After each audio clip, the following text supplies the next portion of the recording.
আমার মালিক ডাক দেব না, আমার বান্দা, আমার জান্নাত আমার জাহান্নাম, জান্নাতের মালিক আমি, জাহান্নামের মালিক আমি। আমি তোমাকে দুনিয়ায় পাঠাইছি জান্নাতে যাওয়ার জন্য, জাহান্নামে যাওয়ার জন্য নয়। আমি তোমাকে পাঠাইছি জান্নাতে নেওয়ার জন্য, জাহান্নামে নেওয়ার জন্য নয়। তুমি যদি আমার হুকুম পরিপূর্ণভাবে পালন করো, যদি সুন্দরভাবে পালন করে তোমার জীবনের ভিতরে ফিট করতে পারো, তবে তুমি জান্নাতি। যদি তোমার পরিবারের ভিতরে আমার হুকুমকে আমার নবীর তরুক অনুযায়ী ফিট করতে পারো, তবে তোমার পরিবারটাও আমার জান্নাতি হয়ে যাবে। কথা ঠিক কিনা বলেন? এমনি ভাবে তুমি রাষ্ট্রের সমাজের সবার দায়িত্ব তোমার, পৌঁছে দেওয়ার দায়িত্ব আমি। একখানা হাদিসের টুকরা আমি তেলাওয়াত করেছি। আল্লাহ পাকের রাসূল ডাক দিয়ে বলেন, ও আমার উম্মতেরা, তোমাদের কাছে আমি হাজার হাজার লক্ষ লক্ষ হাদিস রেখে আসছি, আমার বাণী রেখে আসছি। তোমাদের কাছে একটা ছোট বাণী আমি পেশ করেছি, তোমাদের একটা দায়িত্ব দিয়েছি, সেটা হলো বাল্লিগু আন্নি ওয়ালাউ আয়া। আমার পক্ষ হইতে একটি বাণীও যদি তোমার কাছে পৌঁছে, তুমি অন্য ভাইয়ের কাছে পৌঁছে দাও, এটা তোমার দায়িত্ব। কথা ঠিক কিনা বলেন? এজন্য আমাকে 5 ওয়াক্ত নামাজ পড়তে হবে। আমাকে 5 ওয়াক্ত নামাজ পড়ার সাথে সাথে আমার স্ত্রীকে দাওয়াত দিয়ে 5 ওয়াক্ত নামাজ পড়াতে হবে। আমার ছেলে সন্তান সবাইকে 5 ওয়াক্ত নামাজ পড়াতে হবে। শুধু নামাজই নয়, আল্লাহ তাআলার হুকুমের মধ্যে যা আছে সবগুলি আমাকে আমল করতে হবে, এবং আমার পরিবারের ভিতরে আমল করার জন্য দাওয়াত দিতে হবে। কথা ঠিক কিনা বলেন? শুধু তাই নয়, আমার দায়িত্ব আছে সমাজের মানুষদেরকে এই আল্লাহ তাআলার হুকুমগুলি তাদের কাছে পৌঁছে দেওয়া। আসলে আপনাদের কাছে যে আমরা এই কথাগুলো বলতেছি, আমাদের দায়িত্ব বিদায় বলতেছি। কথা ঠিক কিনা বলেন? এখন আমল করা না করা সেটা আপনার ব্যাপার। আপনাকে যদি আমার আল্লাহর জান্নাতে যেতে হয়, আমার আল্লাহকে পরিপূর্ণ খুশি করে আপনাকে যেতে হবে। কথা ঠিক কিনা বলেন? এই জন্য বন্ধুরে, আমার জীবনটাকে আল্লাহ তাআলার হুকুম রাসূলের তরিক অনুযায়ী একটু সাজানো যায় কিনা বলেন? কথা কয় না? সাজানো যায়? এটা নিয়ত করা যায় না? নিয়ত করেন। দেখেন যে আপনাদেরকে যে সঙ্গীতটা শোনাইলাম, একটু তাকাইয়া দেখেন, আমরা শান্তি খুঁজি, শান্তি পাই না কেন? আল্লাহ তাআলার হুকুম আমাদের ভিতরে নাই, রাসূলের তরিকাটাও আমাদের ভিতরে নেই। আসেনি? দেখেন, তাকাই দেখেন, দেখেন যদি তাকাই আমার ভিতরে নাই, আমি শান্তি তালাশ করতে করতে কিয়ামত হয়ে যাবে, শান্তি পাবো না। আল্লাহ পাক রব্বুল আলামিন ফরমান, আমার পথে যে ব্যক্তি চলছে, আমার পথে চলতে চলতে তার জীবন যখন আমার কাছে অর্পিত করে দিয়ে আমার কাছে আসছে, আমি তার জন্য খুশি হয়ে জান্নাত লিখে দিয়েছি। সুবহানাল্লাহ বলেন। সবাই জান্নাতে যেতে চায়, জান্নাতে যাইতে হইলে জান্নাতের কাজ করতে হবে। জান্নাতে যারা যাবে তাদেরকে অনেক নাজ নিয়ামত, সুন্দর সুন্দর নিয়ামত দেওয়া হবে। বলে সেটা আবার কি? কোরআনুল কারীমের ভিতরে আল্লাহ পাক রব্বুল আলামিন ফরমান, মুত্তাকিইনা আলা ফুরুশিন বাতাইনুহা মিন ইস্তাবরাকিন ওয়া জানাল জান্নাতাইনি দান। আলহামদুলিল্লাহ বলেন, জোরে বলেন আলহামদুলিল্লাহ। আল্লাহ পাক রব্বুল আলামিন ফরমান, আমার হুকুম আমার রাসূলের তরিকা অনুযায়ী পালন করিয়া যারা কবর পথে শুয়ে যাবে, কবরের ভিতরে শুয়ে যাবে, আল্লাহ পাক রব্বুল আলামিন ওই বান্দা বান্দিকে জান্নাতের নাজ নিয়ামত ওই কবর থেকে দেওয়া শুরু করবেন। সুবহানাল্লাহ বলেন, জোরে সুবহানাল্লাহ বলেন। নাজ নিয়ামত দেওয়া শুরু করবে যখন বান্দা জান্নাতে চলে যাবে। আল্লাহ পাক রব্বুল আলামিন ফরমান, বান্দা বান্দি দুনিয়ায় অনেক কষ্ট করেছে, অনেক কিছু ভোগ করতে পারে নাই, অনেক কিছু মনের চাহিদা ছিল ভোগ করতে পারে নাই, ইসলামের উপরে থাকার কারণে, আল্লাহর হুকুম মানার কারণে। কথা ঠিক কিনা বলেন? যারা আল্লাহর হুকুম মানে তারা বেপরদায় থাকতে পারে? যারা আল্লাহর হুকুম মানে তারা ঘুষ খায়? যারা আল্লাহর হুকুম মানে তারা সুদ খায়?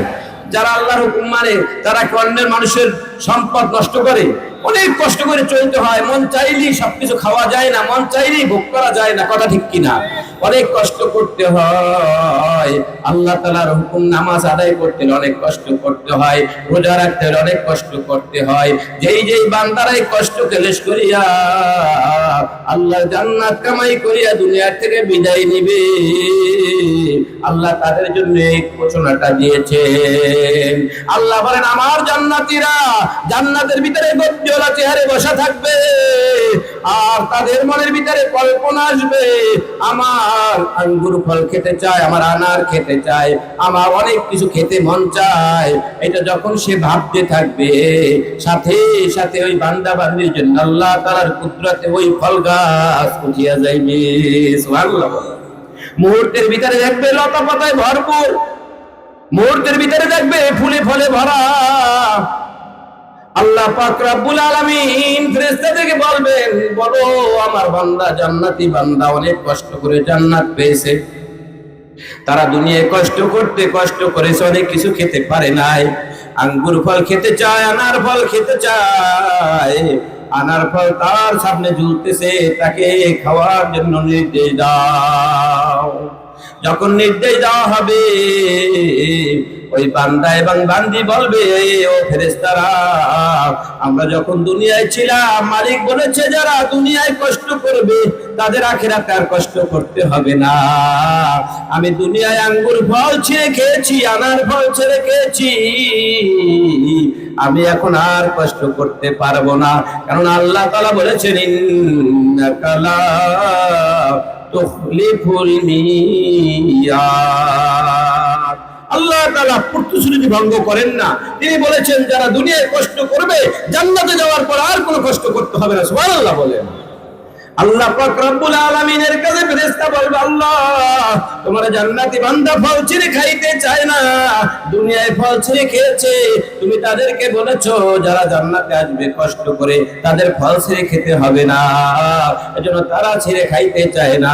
আল্লাহ হুকুম দিবেন, সাথে সাথে ওই ফল বান্দার মুখের ভিতরে চলে যাবে। সুবহানাল্লাহ।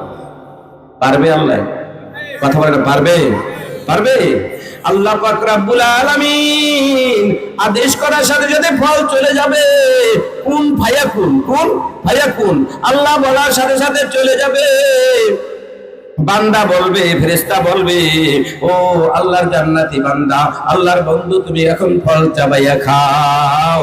সাথে সাথে জান্নাতি বান্দা বলে দিবে ইন্নাকা লা তুখলিফুল মিয়াদ।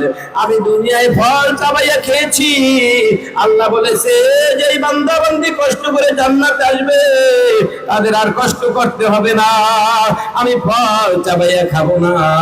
আল্লাহ বলেন আমি বান্দা বান্দিকে এত শান্তি রাখবো তাদের কষ্ট করতে হবে না।